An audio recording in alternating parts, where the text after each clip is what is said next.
सभी को जय श्री कृष्णा।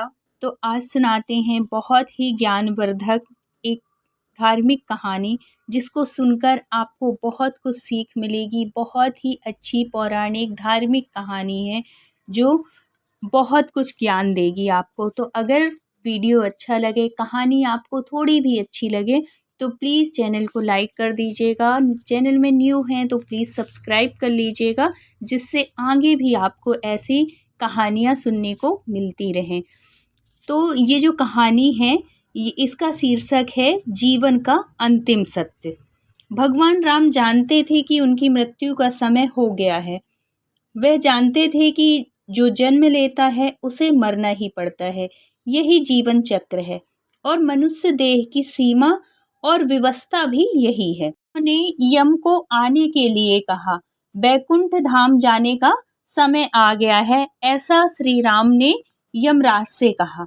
अब मृत्यु के देवता यम स्वयं अयोध्या में घुसने से डरते थे, क्योंकि उनको राम के परम भक्त और उनके महल के मुख्य प्रहरी हनुमान से भय लगता था। उन्हें पता था कि हनुमान जी के रहते यह सब आसान नहीं है। भगवान श्री राम इस बात को अच्छी तरह से समझ गए थे कि उनकी मृत्यु को अंजनी पुत्र कभी स्वीकार नहीं कर पाएंगे, और वो रौद्र रूप में आ गए तो समस्त धरती कांप उठेगी। अब उन्होंने सृष्टि के रचयिता भगवान ब्रह्मा से इस विषय में बात की और अपने मृत्यु के सत्य से अवगत कराने के लिए राम जी ने अपनी अंगूठी को महल के फर्श के एक छेद से गिरा दिया और हनुमान से इसे खोज कर लाने के लिए कहा। हनुमान ने स्वयं का स्वरूप छोटा करते हुए बिल्कुल भंवरे जैसा आकार बना लिया और अंगूठी को तलाशने के लिए उस छोटे से छेद में प्रवेश कर गए।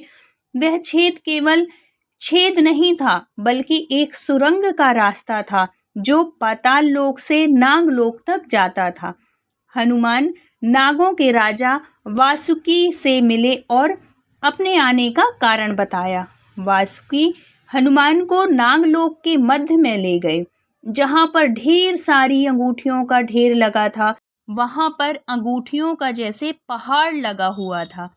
यहाँ देखिए, आपको श्री राम की अंगूठी अवश्य ही मिल जाएगी, वासुकी ने हनुमान जी से कहा। अब हनुमान जी सोच में पड़ गए कि वो कैसे ढूंढ पाएंगे इतने सारे ढेर में राम जी की अंगूठी। यह भूसे में सुई ढूंढने जैसा था उनके लिए तो, लेकिन उन्हें राम जी की आज्ञा का पालन करना ही था। तो राम जी का नाम लेकर उन्होंने अंगूठी को ढूंढना शुरू किया। सौभाग्य कहें या राम जी का आशीर्वाद या कहें हनुमान जी की भक्ति, उन्होंने जो पहली अंगूठी उठाई वो राम जी की ही अंगूठी थी। उनकी खुशी का ठिकाना न रहा। वो अंगूठी लेकर जाने को हुए, तब उन्हें सामने दिख रही एक और अंगूठी जानी पहचानी सी लगी। पास जाकर देखा तो वे आश्चर्य से भर गए। दूसरी भी अंगूठी जो उन्होंने उठाई वो भी राम जी की ही अंगूठी थी। इसके बाद तो वो एक के बाद एक अंगूठियां उठाते गए और हर अंगूठी श्री राम की निकली, श्री राम की निकलती रही।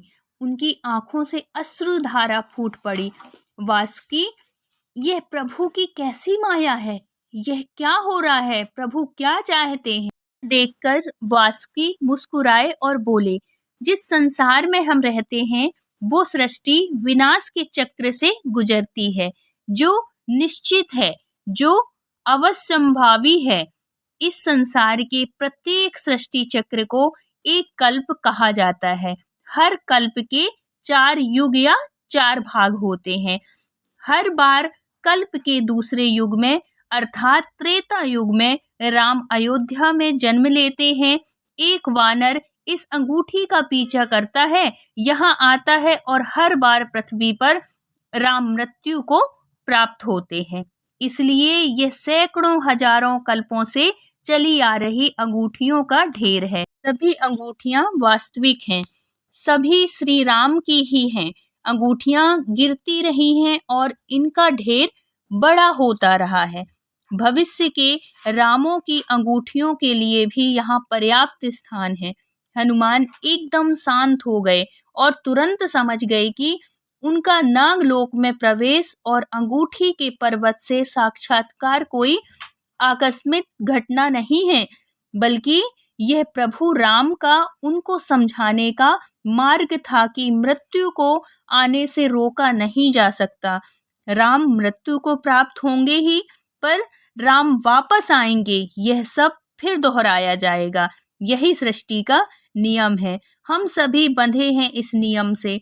संसार समाप्त होगा, लेकिन हमेशा की तरह संसार पुनः बनता है और राम भी पुनः जन्म लेते हैं। तो प्रभु राम आएंगे, उन्हें आना ही है, उन्हें आना ही होगा। तो बोलिए जय श्री राम। वीडियो अच्छा लगा हो तो please like share and subscribe करिएगा। मिलते हैं धार्मिक भक्ति में कहानी के साथ।